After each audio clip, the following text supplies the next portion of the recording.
का परिचय देते हैं। लेकिन जैसे जैसे समय बदला वैसे वैसे युद्ध के तरीके भी बदलते गए। शुरू के बाद अमेरिका और सोवियत यूनियन में कोल्ड वॉर शुरू हो गया और जैसे ही टेक्नोलॉजी का विस्तार हुआ तो एक नया युद्ध का जन्म हुआ जिसे नाम दिया गया साइबर वॉर। लेकिन एक युद्ध ऐसा भी है जो हर आदमी अपने रोज़मर्रा ज़िंदगी में इस्तेमाल करता है, चाहे वो आपका खाना हो या कपड़ा या मोबाइल या लैपटॉप। हर वो चीज़ जो आप अपने लाइफ में इस्तेमाल करते हैं, ज़रूरी ये नहीं कि वो हमारे देश का ही बना हो। कुछ चीज़ें जो हम इंपोर्ट करते हैं और कुछ चीज़ें जो हम एक्सपोर्ट करते हैं, इन दोनों प्रोसेस के बीच में जो डिस्प्यूट पैदा होता है उसी को हम कहते हैं ट्रेड वॉर।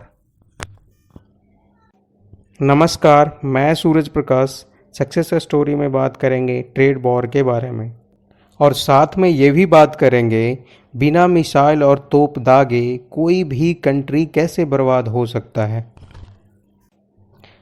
ट्रेड वॉर ये सारा खेल इंपोर्ट और एक्सपोर्ट का है। इंपोर्ट माने किसी भी चीज़ कोई और कंट्री से खरीदना और एक्सपोर्ट माने किसी दूसरे कंट्री को अपना सामान बेचना। इसी में इस वॉर का सारा खेल छिपा है।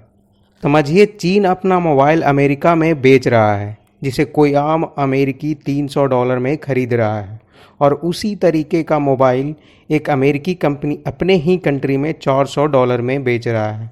तो ऐसे में कोई भी अमेरिकी सस्ता मोबाइल ही खरीदना चाहेगा। तो ऐसे में अमेरिकी कंपनियों को नुकसान होगा और ऐसे में अमेरिका पहले चीन को कहेगा आप अपने मोबाइल की कीमत ज़्यादा करें ताकि कंपटीशन बना रहे। लेकिन अगर चीन ऐसा करने से मना कर देगा तो अमेरिका उस मोबाइल पर लगने वाला टैक्स को बढ़ा देगा जिसे हम टैरिफ कहते हैं। इसका सीधा असर मोबाइल की कीमत पर पड़ेगा और उसकी कीमत बढ़ जाएगी। अब अगर अमेरिका चीन के सामानों पर टैरिफ बढ़ाता है तो जाहिर सी बात है चीन अमेरिका से आने वाले सामानों पर टैरिफ बढ़ा देगा, जिसके बाद एक चेन रिएक्शन होगा जो धीरे धीरे ट्रेड वॉर में बदल जाएगा। ट्रेड वॉर मेनली दो कारणों से होती है। पहला, डोमेस्टिक कंपनियों को कंपटीशन में लाने के लिए और दूसरा, किसी कंट्री को इकोनॉमी को नीचे गिराने के लिए।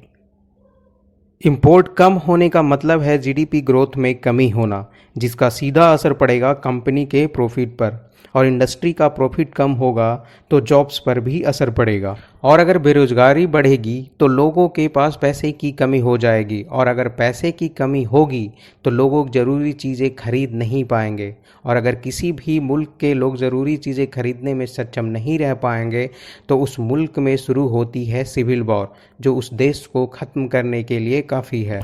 लेकिन कई मुल्कों को इसका फ़ायदा भी मिलता है क्योंकि उनका सामान ज़्यादा बिकना शुरू हो जाता है। जैसे अमेरिका में चीन की बनी चाय टैरिफ की वजह से महंगा हो जाएगा तो जाहिर सी बात है इंडिया में बनी चाय ज़्यादा खरीदना शुरू कर देंगे, जिससे भारत का एक्सपोर्ट अमेरिका में बढ़ जाएगा।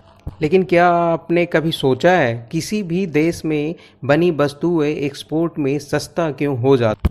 चीन का अर्थव्यवस्था अमेरिका के बाद दूसरे नंबर की है, लेकिन चीन के युआन की वैल्यू अमेरिका के डॉलर के मुकाबले काफ़ी कम है। इसके लिए कुछ दिन पहले अमेरिका के राष्ट्रपति डोनाल्ड ट्रंप ने चीन को ही जिम्मेदार ठहराया था।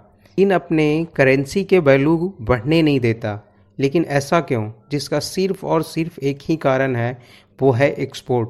क्योंकि चीन अपनी करेंसी की वैल्यू बढ़ाएगा तो उसका सीधा असर एक्सपोर्ट पर होगा और अगर चीन का एक्सपोर्ट कम होगा तो चीन की इकनॉमी चरमरा जाएगी क्योंकि चीन का इकनॉमी एक्सपोर्ट पर ही निर्भर है।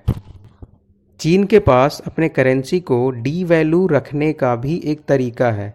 चीन हर साल हजारों मिलियन डॉलर मार्केट से खरीदता है ताकि चीन की इस खुराफात का असर उसकी इंडस्ट्री पर न पड़े और उसका माल सस्ता बिकता रहे। पर एक बात ये भी है, इंटरनेशनल मॉनेटरी फंड यानी IMF चीन की करेंसी को रिजर्व की कैटेगरी में डाल दिया है। ये वो करेंसी होती है जिसे सेफ और रिलायबल समझा जाता है, जिसे फ्रीली यूज किया जा सकता है। यानी चीन की करेंसी डॉलर, यूरो, पौंड के बराबर समझा जाता है। चीन की करेंसी अगर मैनिपुलेट होती है तो इसका सीधा असर इंटरनेशनल मार्केट पर पड़ेगा, यानी चीन डूबा तो सब डूबेंगे। अब अगला सवाल ये है कि ये वॉर आखिर जीतेगा कौन। इकोनॉमिस्ट की माने तो जो देश कम एक्सपोर्ट करता है उसे नुकसान भी कम होगा, यानी जिन देशों की इकोनॉमी एक्सपोर्ट पर ज़्यादा निर्भर है आखिर में वहीं ज़्यादा नुकसान भी झेलेगा। और अगर दो बड़े देश में ट्रेड वॉर शुरू हो जाए तो इसका असर पूरे दुनिया की इकोनॉमी पर भी पड़ता है।